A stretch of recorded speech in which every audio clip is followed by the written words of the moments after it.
All right, let's just jump right into this, because this is a wild one. We are taking two of the most unbelievably aggressive universes you can think of and just smashing them together. On one side, you have the Incredible Hulk, who is basically a walking embodiment of limitless rage.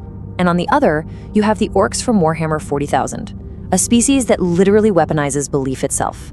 So what in the world happens when these two forces meet? Well, the answer is way more explosive than you could ever imagine.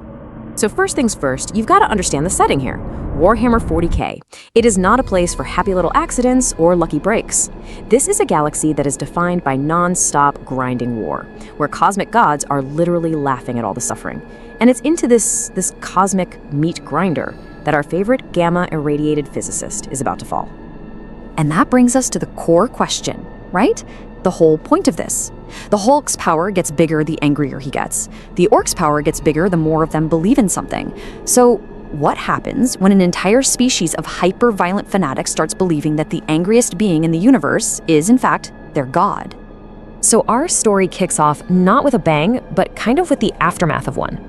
See, a dimensional rift just yeets the Hulk across realities, and he lands smack dab on an Ork planet. And on pure instinct, he does what he does best. He finds the biggest, meanest thing around and just smashes it. But for the Orks, this isn't some terrifying invasion. Oh no. For them, this is a coronation. And this quote right here, it just captures the Ork mindset perfectly. To them, this act of insane violence, it wasn't horrific. It was beautiful. It was an art form. The Hulk didn't just win a fight, he created a masterpiece of pure brutality. And they immediately fell into the state of just reverent awe.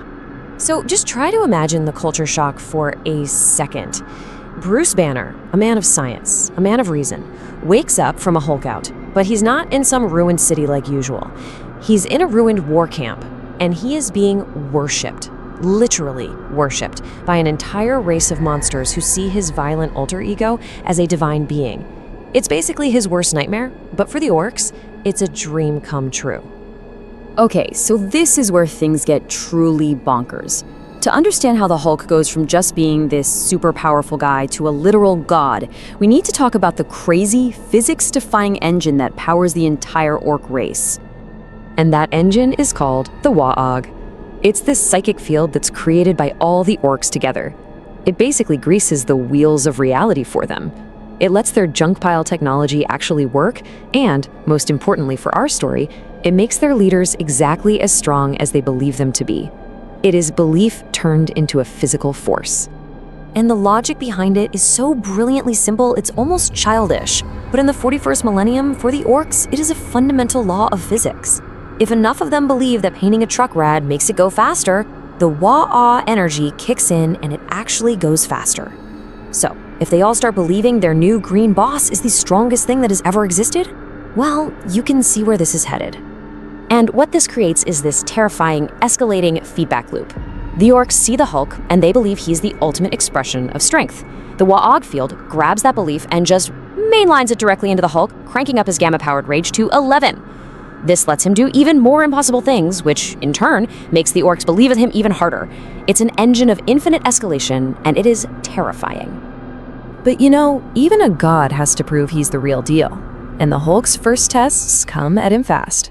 First, he's got to face down a rival Ork war boss, and then he makes a very tense first contact with the giant human-led Imperium of Man. So during his first big challenge, the Hulk, and you can feel a little sliver of Banner's influence here, does something completely alien to Ork culture. After absolutely dominating his rival, he shows him mercy. Now, in a society where the strong always kill the weak, this should be a sign of weakness. But for the Orks, it was something else entirely. Their logic is just, it's gloriously backwards. They figure that only a being who is so overwhelmingly powerful, so completely confident in his own dominance, could even afford the luxury of sparing a beaten enemy. And because they believe it, the Waaagh makes it true. He gets another massive power-up, not for an act of violence, but for an act of peace. It's nuts. So, next up, he faces the Imperium. This is a xenophobic human empire that just sees him as another monster that needs to be purged.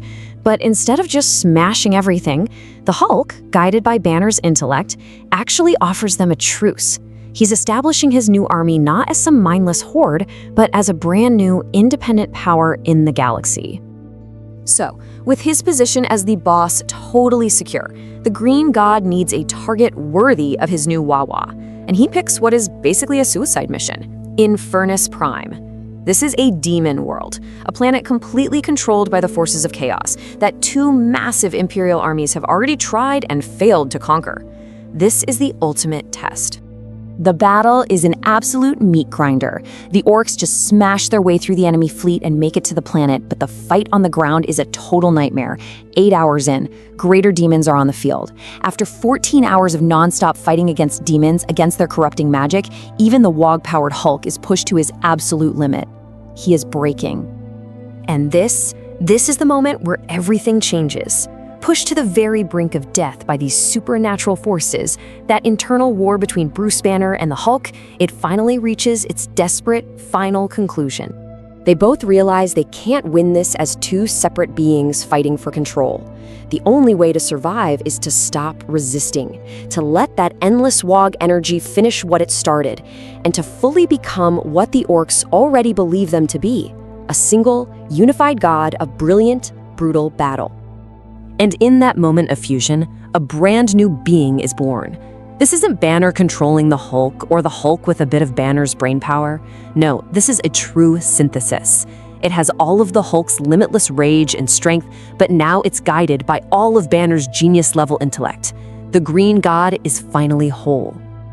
And this new, unified Green God immediately turns the tide. He just obliterates the demon world, achieving a victory that the Imperium thought was impossible. And this one single act sends massive shockwaves all across the galaxy, completely rewriting the strategic map for everyone. So, in short, the whole game has changed. The Green God is now leading a focused, more dangerous Ork race. The Imperium is terrified of him, but they also see him as maybe a useful weapon against chaos. And chaos itself, well, they've just met a brand new, incredibly powerful enemy.